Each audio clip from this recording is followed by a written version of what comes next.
This is Channel of We Rebuilding We, another production by Roadblock Pod and GGCTV.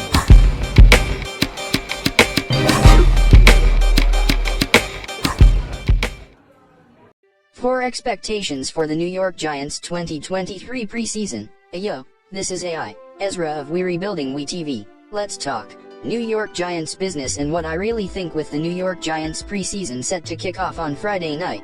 Many fans are excited to see this team suit up for the first time since the rough loss to the Eagles last winter in the playoffs. While the starters won't see the field a ton, it's always nice to see how the team's depth performs against others. The Giants will be playing 3 games this preseason, against the Lions, Panthers, and Jets in that order. Hopefully we see some young, unproven players make headway over the next few weeks and potentially earn a larger role in 2023 during these games. Regardless, here are 4 expectations fans can have for the Giants preseason. Starting at number 4. Colin Johnson will dominate once again. During last year's preseason, we saw former 5th-round pick Colin Johnson dominate on the field. However, a torn Achilles ruined what could have been an incredibly promising season for the 25-year-old. Now, though, Johnson has the chance to once again prove that he can be a game-changer for the New York Giants offense. Johnson is one of the most interesting players in the league from a physical standpoint.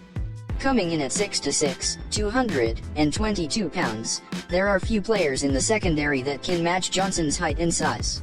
What makes this even better is that with this size comes some pretty impressive speed as well. Injuries have halted what could have been a very productive career by now. While he likely won't be a star, you can't teach the size and speed. There isn't much holding Johnson back from being a good WR3/4 for any team other than health. Despite this, Johnson needs to show once more that he can be dominant in the preseason. Number 3. Trey Hawkins will get plenty of run. A pleasant surprise from New York Giants training camp was rookie 6th-round corner Trey Hawkins. Through the team's sessions this summer, Hawkins has been nothing short of fantastic, to the point where he's been consistently earning first-team reps now. With preseason around the corner, don't be surprised to see Hawkins get a hefty number of snaps. The Giants' track record of mid to late round picks in the last 6 years has been rather rough. Since 2017, the only game-changing player the Giants have drafted in rounds 3 to 7 has been Julian Love. Even then, he had just one genuinely good season with the team before signing with the Seahawks. If Joe Schoen can change the narrative surrounding the team's drafting ability, it would be huge for the Giants' success. Hawkins has the chance to be the first productive player ever drafted out of Old Dominion. There have only been 5 players drafted out of said college, and none of them have done much during their NFL careers. Despite this, we have tons of confidence in Hawkins being the outlier. Expect to see Hawkins not only start during the team's preseason opener, but he could potentially start in the other 2 games as well. At the very least, we expect Hawkins to see significant snaps in all 3 games in order to test his abilities. Number 2, Darrian Beavers will shine once again. Despite only playing 1.5 preseason games last year, Darrian Beavers showed a lot of promise that has us excited about what he can do as a full-time starter, if he wins the job, that is. The run-stopping instincts and coverage abilities he put on display are more than we have seen out of any Giants linebacker in years.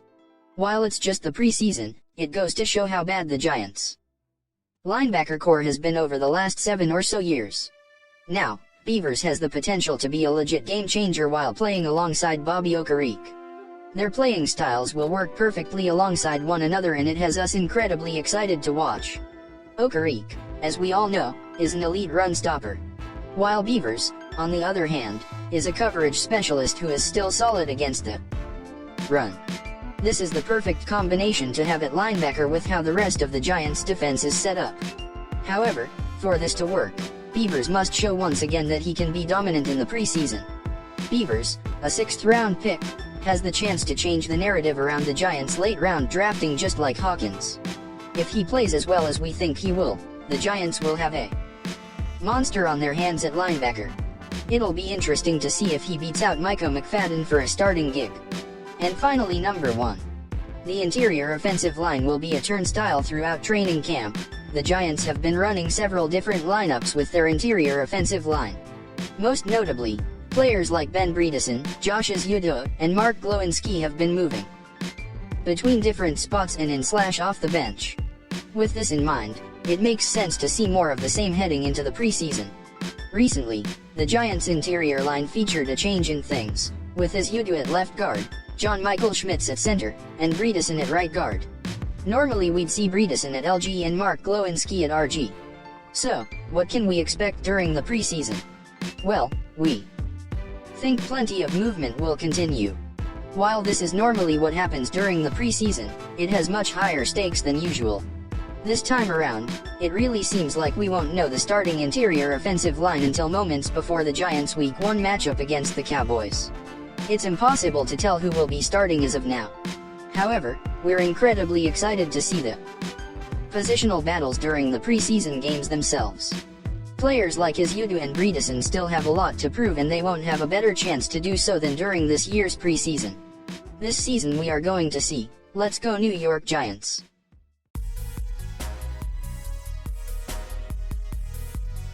It's not looking good for the Dallas Cowboys. I believe it's going to be another year of disappointment, with a lot of money being spent for nothing. What are Cowboys' weaknesses?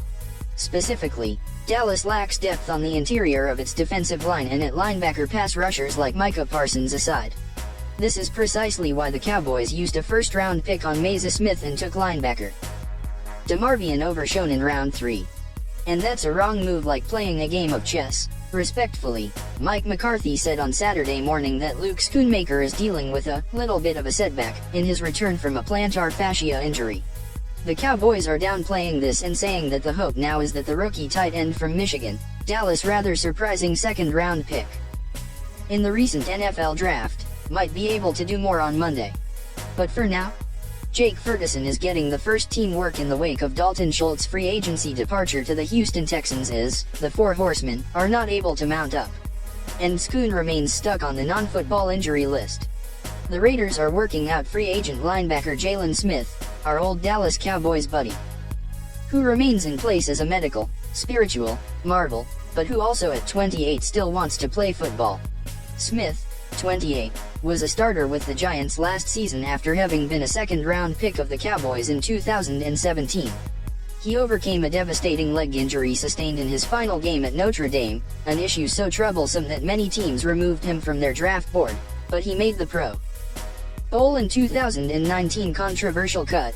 Yes, this is an unusual one. The Baltimore Ravens have dumped journeyman cornerback Trayvon Mullen as of Friday, with the former Dallas Cowboys helper being saddled with an interesting, and maybe even controversial, designation.